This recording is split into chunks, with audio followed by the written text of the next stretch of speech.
Hi folks, I'm the Bald Guy, and these are Bald Guy Basics. It's a nice brisk morning at the very beginning of spring, and it is time to get ready for gardening. I don't know if you raise any of your own food, but whether you are intending to provide a major portion of your food stocks, or just to have some pleasure items to eat, I think you need to learn how to raise food. May become a very useful skill one of these days. It's healthier, and there is a great deal, I call it therapy. It's very therapeutic to put your hand to something and to see the results. So what we have to do here in my location, we have a lot of deer. We are suburban. We're rural, but not terribly so. So we have a lot of deer and other groundhog, raccoon, things that will really get into the garden a lot. So what I do, I have what used to be a dog lot, a fenced-in lot here that was actually here from the previous owners, and I added some framing around the edge, these 6x6s.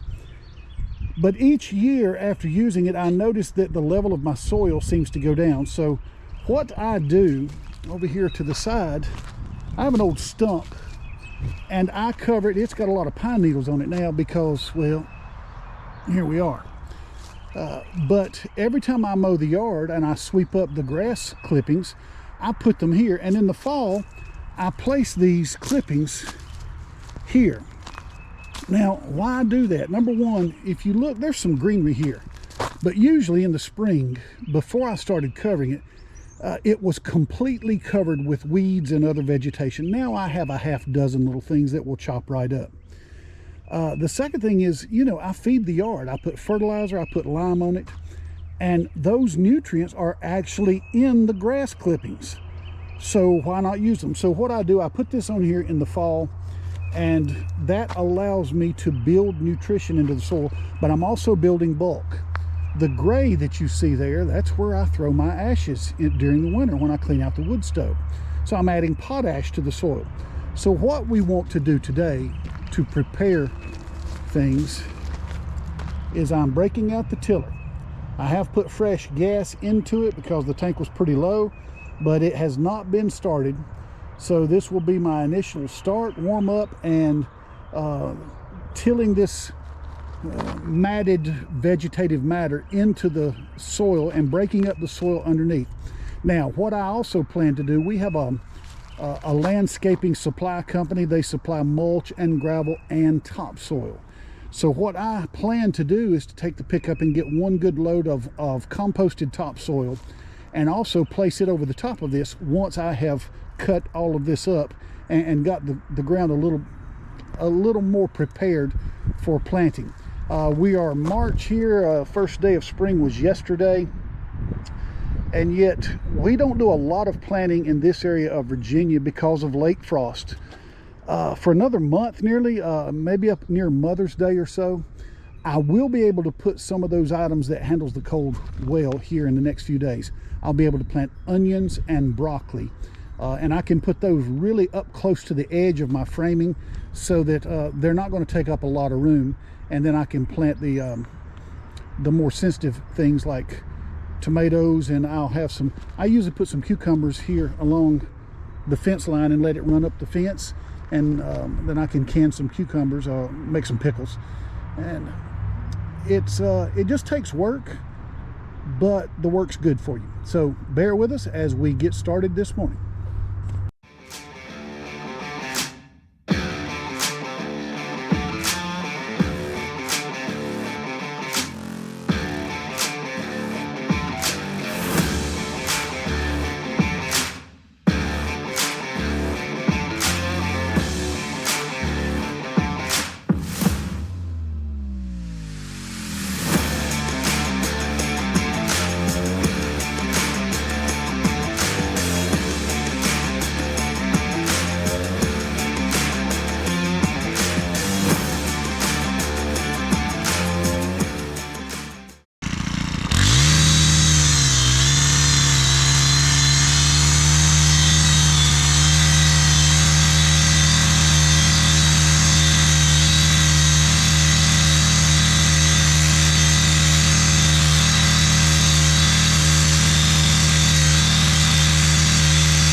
we've got our garden ready. I could go ahead and plant.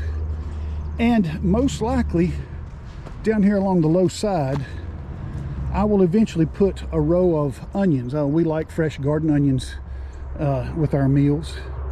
But you see how that really spread out both the grass clippings, and yes, there's a pin oak right above our head too, so I can't get away from having some pin oak leaves here. But the potash, it makes the soil softer, more porous, and I really enjoyed seeing, I call them fishing worms, the little red wigglers are already in this soil working, so that adds to the nutrition of the soil and the health of the soil. So every year you need to be taking care of your garden. If you're going to be taking things out, you've got to be willing to put things in, and we put it in with nutrition, with proper care. Especially I had to learn to winterize my garden plot, and I will be making other videos on things we can plant. But one of the things I'll also do along this upper side here, you can't see my hand, to your right, I like to plant about a foot wide of lettuce or other similar type vegetables. I'm going to tell you what, when you get some nice leaf lettuce going and you cook either some bacon or some side meat and sprinkle a little grease over it, just enough for flavoring, not enough for a heart attack, thank you very much, you really got something. And then I will plant tomatoes and perhaps a row of corn. My wife says let's just buy it, and there's a lot of farmers around here, so I don't try to raise a lot of corn anymore, but I love fresh garden corn. And one of the things I'm going to have to do is right up here. You can't see because there's no foliage on it, but that's the pin oak, and I have various limbs that are stealing my sunlight. So what I'll do one day, and I'll try to make a video of it, I'll get the pole saw out. I've got an electric Harbor Freight pole saw, and demonstrate for you how handy that is to have around, and how people with no experience in running a chainsaw can run such things fairly easily. If you've got any good sense at all, use it. If you're doing something and say, well, if I'm careful I won't fall or whatever else, maybe rethink it. When I climb, I want to know I'm not going to fall. And that doesn't mean that I tie myself off with a safety harness to climb 3 feet. It just means I use safe procedures, and I try to stay within my physical abilities, and those have changed over the years. So that's where we are today. So one of the things I'm going to do now, look how dusty, get my shadow out of the way, my little unit is.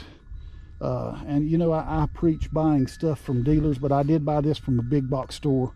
But I bought one, I didn't get their bargain line, but I'll take and rinse this thing off after it cools down. Be very careful with your machinery when you're washing them when they're hot. You can wash your mower as long as you don't wash directly on the engine, especially directly on the muffler, but this thing's all engine, so I'm going to let it cool off, and then we'll rinse off some of this dust, and we'll put it away until I can get my topsoil. I'll have to shovel it in the good old-fashioned hard way, and then I'll till it again to mix it in with what's already there. And I can already tell you, since adding content here for the last couple of years, I'm very pleased. You look back there at that back corner. Let me just walk back here. There's a grade here moving from uphill to downhill. It's not very steep, but if you notice, I started on the uphill side and graded downhill, so I'm thicker in soil content down here. Look, it's covering up my framing, where here I've got a couple 3 inches, and in the corner there's kind of a hole. So one of the things I'll do at the next step is, instead of tilling horizontally along the length of it, I'll actually do it vertically. I'll start at the low side and I'll pull soil back up, because it will work its way down over the course of time. So when I add content, I'll add it on the high side and then kind of let it taper down to the low side. little things you just have to do. And I'll get a little more sunlight in this year. But that's where we are so far. I hope you'll hit the like, hit the subscribe. I hope you'll share these with others, and I'll see you on the next video.